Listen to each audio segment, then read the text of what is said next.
Bismillahirrahmanirrahim. Alhamdulillahirrabbilalamin. Wassalatu wassalamu ala asyrafil anbiya'i wal mursalin wa ala alihi washabihi ajma'in. Assalamualaikum warahmatullahi wabarakatuh. Salam sejahtera, salam perdana buat hadirin hadirat yang saya hormati sekalian. Terima kasih saya ucapkan kepada semua yang hadir bagi memeriahkan lagi forum kita pada hari ini, Forum Remaja sebagai Pemangkin Masa Depan Negara. Bersama saya Nur Nazatul Syahada binti Abdul Halim Shah sebagai moderator anda pada hari ini. Forum pada hari ini akan membincangkan satu topik ataupun isu yang sangat panas dan sering meniti dari bibir ke bibir masyarakat, iaitu isu pergaulan bebas dalam kalangan remaja. Sebelum kita memulakan forum kita pada hari ini, saya ingin memperkenalkan panel-panel kita pada hari ini. Saya memperkenalkan ahli panel pertama kita iaitu Saudari Nur Najmina Daniah binti Kamal Baharin yang merupakan seorang pendakwah bebas yang sangat dikenali ramai. Apa khabar Puan? Alhamdulillah, sihat saudari pengerusi. Bagaimana dengan saudari pengerusi? Alhamdulillah sihat juga. Beralih kepada ahli panel kedua, Saudari Alisa Khairina binti Muhammad Ridwan yang merupakan pemilik rumah pemulihan Sentosa. Apa khabar Puan? Alhamdulillah sihat saudari pengerusi. Seterusnya ahli panel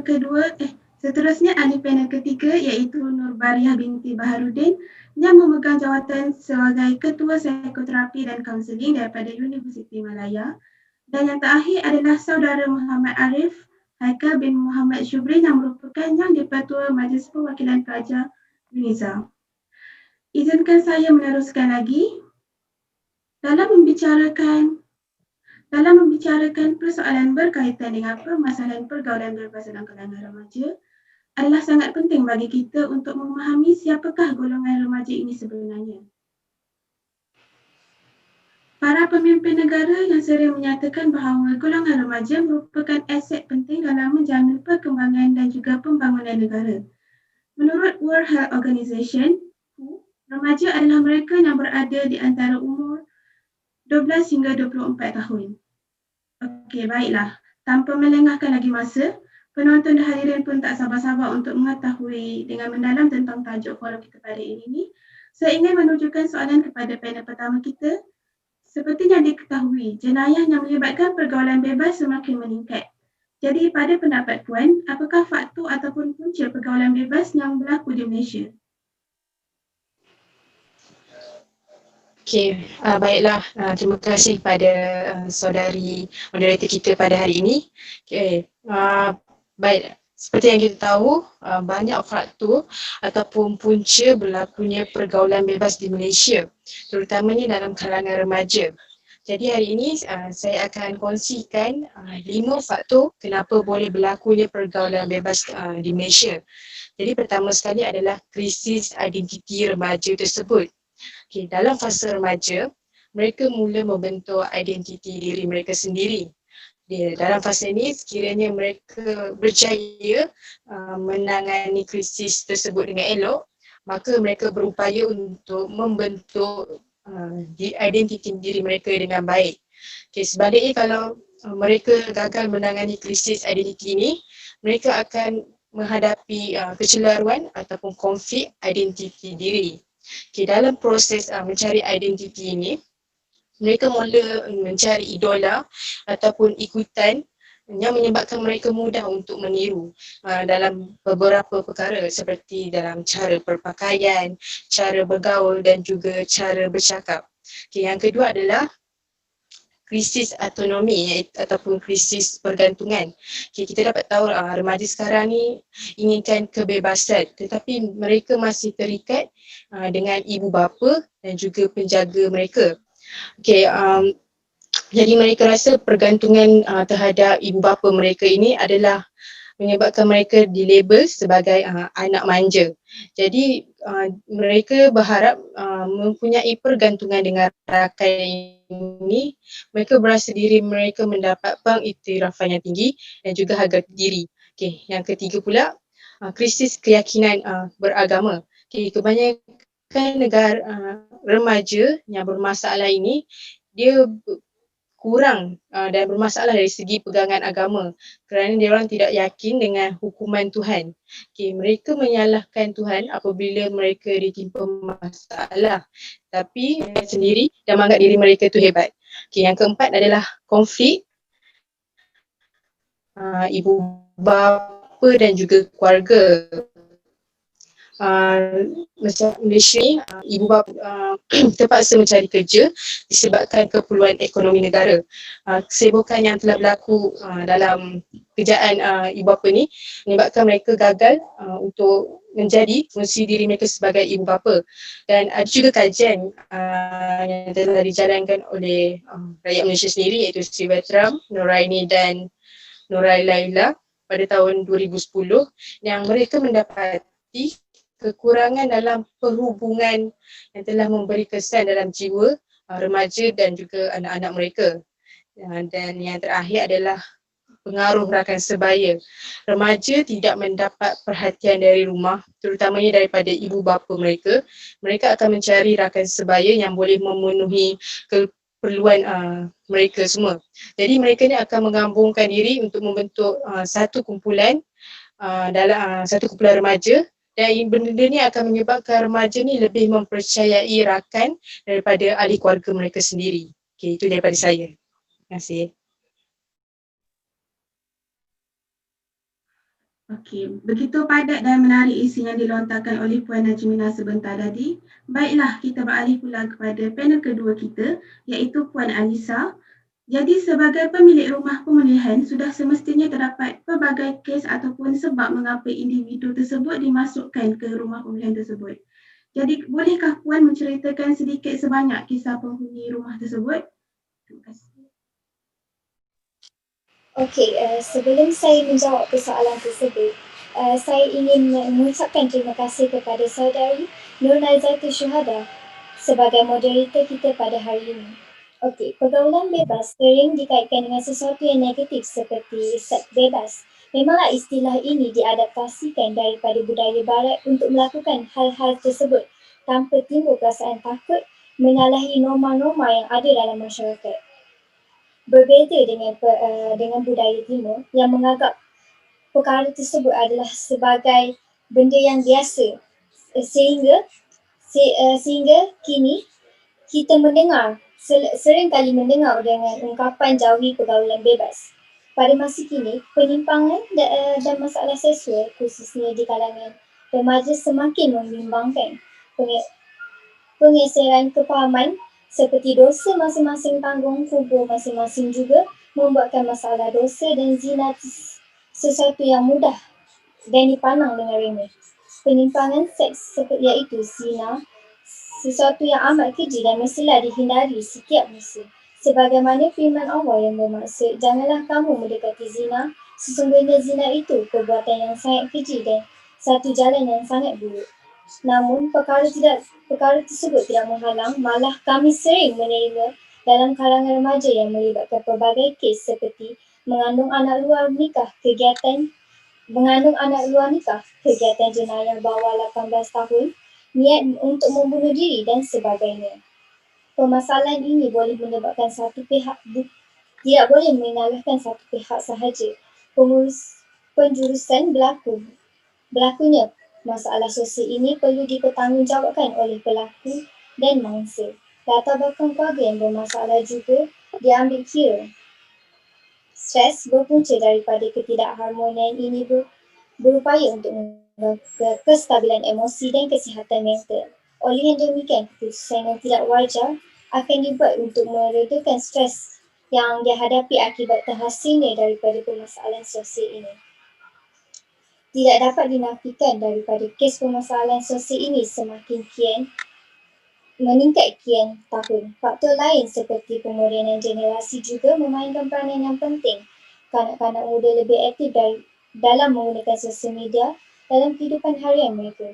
Dengan ini secara tidak langsung mereka mendapat kenalan baru di serata dunia berlandaskan profil yang dipaparkan di media sosial sahaja. Anak-anak muda sudah cukup mempelajari individu tersebut tanpa mengkaji selidik yang lebih teliti. Hal ini menyebabkan individu asing dengan niat tersembunyi boleh memperdaya mereka dengan pelbagai helah untuk memuaskan nafsu mereka. Di sini saya ingin kongsikan kes terkini yang kami terima, iaitu yang membabitkan remaja perempuan yang berumur 18 tahun yang mempunyai prestasi akademik yang baik terjebak dengan kes rogol bawah umur. Mangsa menghadapi tekanan yang melampau sehingga kecelaruan minda buat seketika sewaktu kejadian buruk tersebut berlaku. Teman lelaki mangsa merupakan pelaku dalam hal ini. Sekian saja daripada saya. Okey, terima kasih Puan atas kisah yang sangat membuka mata banyak pihak di luar sana. Kita juga sepatutnya memberikan penghuni-penghuni rumah pemulihan ini sokongan moral supaya mereka tidak berasa dipinggir oleh masyarakat sekeliling. Jadi seterusnya, soalan kepada panel ketiga, apakah kesan pergaulan bebas ini terhadap individu, masyarakat dan juga negara Malaysia? Bismillahirrahmanirrahim. Assalamualaikum dan salam sejahtera. Terima kasih saudari moderator. Bagi menjawab persoalan berkenaan apakah kesan pergaulan bebas ini ialah yang pertama sekali, semestinya pergaulan bebas mampu meruntuhkan akhlak seseorang. Hal ini demikian kerana pelaku seks bebas akan mengingkari ajaran agama. Mereka akan mengamalkan budaya hedonism, iaitu budaya yang mementingkan keseronokan semata-mata, dan mereka tidak peduli akan ajaran-ajaran agama serta mereka tidak takut akan dosa. Bagi pelajar yang kerap bersosial dan sering keluar berpasangan tanpa sebarang ikatan yang sah, mereka ini amat mudah terjerumus kepada perkara-perkara yang merosakkan akhlak. Tingkah laku ini juga boleh menukarkan tumpuan utama pelajar kepada pelajaran dan mereka lebih leka dan menghabiskan masa dengan berpacaran dengan pasangan. Hal ini juga berkait rapat dengan masa depan seseorang remaja. Lebih buruk lagi, mereka disisihkan atau dibuang keluarga kerana suka menerima perbuatan mereka dan telah menconteng arang maruah keluarga. Kesannya, mereka hidup dalam keadaan terumbang-ambing, akhirnya bunuh diri kerana tertekan dan tiada tempat bergantung. Implikasi seterusnya yang memberi kesan yang amat besar adalah berlakunya peningkatan kes pembuangan dan pembunuhan bayi. Mereka berasa malu atau atas perbuatan hamil luar nikah dan bimbang akan masa depan tercemar, lalu memilih untuk menggugurkan kandungan dan membuang bayi mereka. Dan mereka juga bertanggapan masalah mereka akan selesai hanya dengan melakukan perbuatan yang tidak berperi kemanusiaan tersebut. Sedih untuk kita lihat bayi yang tidak berdosa dibuang begitu sahaja di tepi longkang, tong sampah dan tandas awam. Kehamilan luar nikah terutama dalam usia remaja akan menyukarkan hidup remaja kerana mereka tiada sumber pendapatan tetap untuk menyara anak tersebut. Di samping itu, terdapat pelbagai penyakit yang lahir disebabkan oleh hubungan bebas di antara lelaki dan wanita, tidak kiralah mental maupun fizikal. Antara penyakit tersebut ialah AIDS dan HIV serta penyakit kelamin yang lain seperti herpes, syphilis, gonorrhea, chlamydia, hepatitis B dan kanser cervix. Penyakit-penyakit ini amat berbahaya kerana ia boleh membawa maut sekiranya tidak dirawat daripada awal. Ia juga sangat mudah merebak dengan orang lain, terutama sekali yang mengamalkan pergaulan bebas ini. Dalam konteks ini juga, pergaulan bebas mampu menjejaskan imej negara. Negara lain akan memandang rendah terhadap kerajaan kita kerana tidak berupaya menangani masalah sosial. Kegagalan tersebut menjadi buah mulut kepada pelancong negara jiran. Media masa juga menghebohkan perkara tersebut, maka imej negara terjejas. Para pelabur dari luar negara juga akan runtuh kerana tiadanya pusingan wang asing masuk ke dalam ekonomi negara kita. Akhir kalam, pergaulan bebas ini merupakan satu topik yang sangat besar dan perlu dihindari oleh seluruh lapisan masyarakat, terutamanya remaja. Moga ilmu yang saya telah kongsikan pada hari ini menjadi iktibar kepada semua penonton dan saya serahkan majlis kepada saudari moderator. Jadi jelaslah bahawa terdapat banyak kesan negatif pergaulan bebas kepada individu, masyarakat dan juga negara. Hal ini sangat membimbangkan ramai pihak kerana jika hal ini berterusan, maka negara akan menghadapi krisis yang amat buruk. Jadi soalan seterusnya saya tujukan kepada panel keempat. Apakah langkah-langkah efektif yang boleh diambil bagi mengurangkan pergaulan bebas di Malaysia? Silakan. Terlebih dahulu saya ingin mengucapkan terima kasih kepada saudari Nona Zatul Syuhada selaku moderator kita pada hari ini.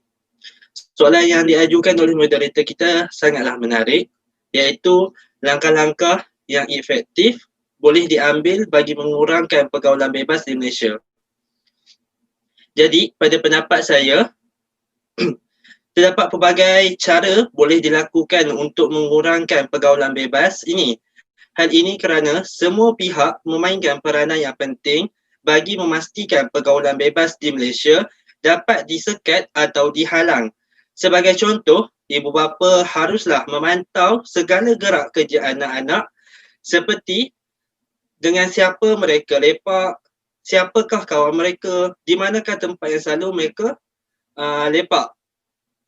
Di samping itu juga, kerajaan juga haruslah memperketatkan lagi undang-undang yang sedia ada untuk memastikan remaja pada masa kini mempunyai batasan dalam pergaulan mereka.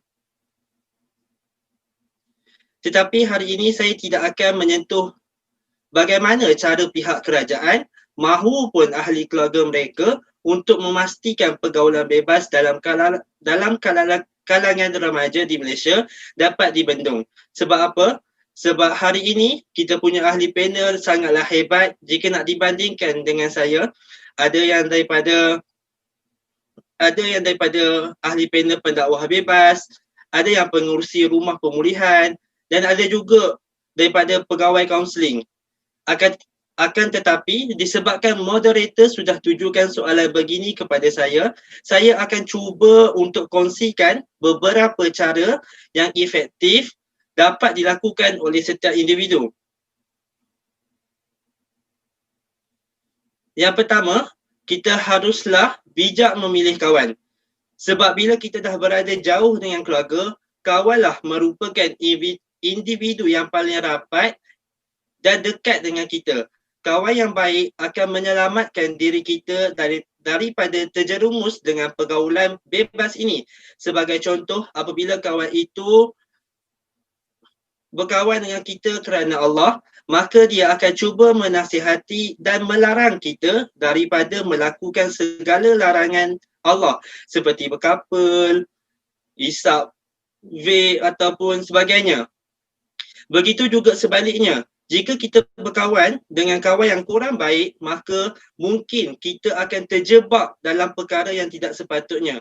Di sini saya ingin memetikkan sebuah hadis riwayat Al-Bukhari dan Muslim yang bermaksud perumpamaan teman yang baik dan teman yang buruk adalah seperti seorang penjual wangi dan seorang tukang besi. Adapun penjual minyak wangi akan memberi kamu minyak wangi tersebut atau kamu membeli daripadanya, atau kamu mendapat bau yang harum daripadanya. Sedangkan tukang besi pula akan membakar bajumu dan juga kamu mendapatkan bau yang busuk.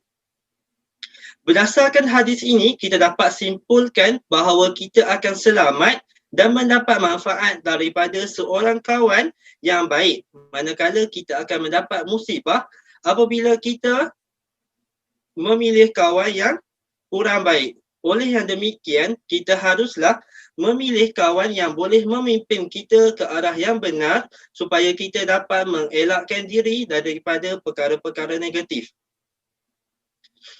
Seterusnya, kita juga boleh menghindari diri kita daripada pergaulan bebas dengan cara meluangkan masa bersama dengan keluarga yang tercinta. Janganlah kita selalu terperak dalam bilik sebab bila kita berseorangan, syaitan akan cuba menggoda kita untuk melakukan perkara yang tidak baik. Jadi untuk elakkannya, kita boleh luangkan masa dengan keluarga seperti berjoging, menanam pokok bunga atau bagi keluarga yang suka bermain game, bolehlah luangkan masa bersama anak-anaknya untuk main game sama-sama. Maka selain dapat elakkan diri daripada melakukan perkara yang negatif, kita juga dapat mengeratkan hubungan kekeluargaan kita. Akhir sekali adalah dengan mendekatkan diri kita kepada Allah Subhanahu Wa Taala dengan cara membaca Al-Quran, solat awal waktu dan sebagainya. Maka apabila kita mendekatkan diri dengan Allah, maka secara tidak langsung diri kita akan dilindungi oleh Allah. Selain itu, kita juga boleh menuntut, menghayati dan mempraktikkan lagi agama Islam. Maka dengan itu kita dapat menyucikan diri daripada nafsu dan juga ilmu agama yang mantap mampu menjadi benteng atau perisai kepada diri kita. Sebagai contoh, apabila kita ingin melakukan maksiat, maka dengan ilmu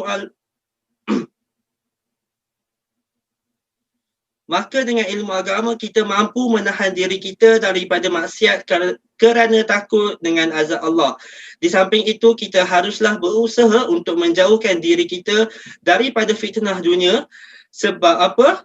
Sebab pada hari ini kita terlalu mudah untuk melakukan maksiat, juga pergaulan bebas dengan menggunakan mobile phone sahaja. Semuanya di hujung jari.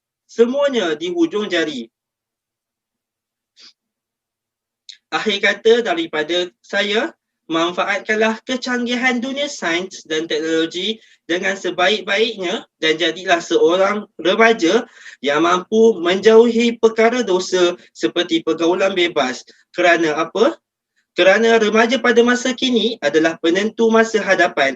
Jika rosak remaja pada hari ini, nescaya rosaklah sesebuah negara itu pada masa hadapan. Itu sahaja daripada saya.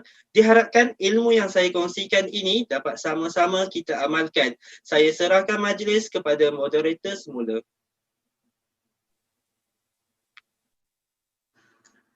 Jadi diharapkan dengan langkah-langkah ini dapat membendung masalah pergaulan bebas daripada terus berleluasa. Baiklah, saya yakin ada di antara hadirin kita pada hari ini ingin mengajukan soalan kepada panel-panel. Jadi saya ingin memberi peluang kepada hadirin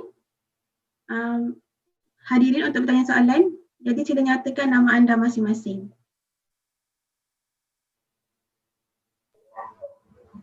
Assalamualaikum warahmatullahi wabarakatuh. Nama saya Muhammad Abdul Hanif. Saya ingin bertanyakan soalan kepada panel. Pada pendapat para panel, apakah cabaran yang akan dihadapi untuk membendung masalah pergaulan bebas ini daripada terus berlaku? Waalaikumsalam warahmatullahi wabarakatuh. Bagi menjawab persoalan Hakim Hanif, iaitu cabaran yang dihadapi untuk membendung masalah pergaulan bebas. Seperti kita sedia maklum, generasi muda dikelilingi oleh teknologi muda dan merupakan sebahagian daripada kehidupan mereka. Dan benda tu seperti kita tahu semua di hujung jari, menyebabkan generasi muda mudah terpengaruh dengan ikutan budaya barat serta mengamalkan perkara tersebut dalam kehidupan harian mereka. Hal ini kerana mereka tidak dapat membezakan perkara yang benar serta perkara yang salah, menyebabkan mereka terus terpesong daripada ajaran agama yang telah dididik sejak daripada kecil lagi. Bagi saya, perkembangan teknologi yang pesat sehingga tiada limit menyebabkan generasi muda mudah terpesong serta mengamalkan pergaulan bebas dalam kehidupan harian. Itu saja daripada saya. Terima kasih. Assalamualaikum warahmatullahi wabarakatuh. Nama saya Amiratul Husna dan saya ingin menanyakan soalan pada pendapat para panel, apakah macam pelajar yang terlanjur kan, adakah mereka wajar dibenci ataupun dibuang keluarga? Okay, Waalaikumsalam kepada saudari Amiratul Husna. Okay, saudari soalan yang sangat bernas.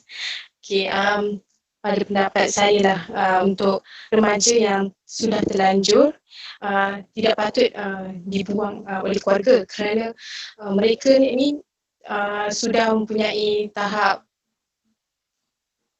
mental breakdown, tahap emosi dan boleh ditekan kalau mereka telah dibuang keluarga dengan masalah berkaitan dengan zina apa semua. Jadi solusinya kat sini pada pendapat saya, mereka ibu bapa mereka patut menghantar mereka ke pusat pemulihan akhlak dahulu untuk memperbaiki akhlak-akhlak mereka dan memperbaiki mengenai agama-agama mereka. Selepas itu mereka juga, ibu bapa mereka perlulah memberi sokongan sepenuhnya sehingga beliau dapat memperbaiki diri dia, kerana semua manusia bukan sempurna. Jadi ibu bapa perlulah meminta maaf, memohon maaf kepada remaja tersebut. Sekian daripada saya.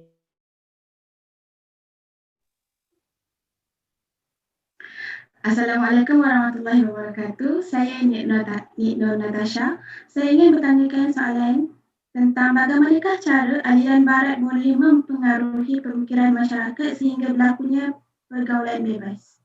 Terima kasih.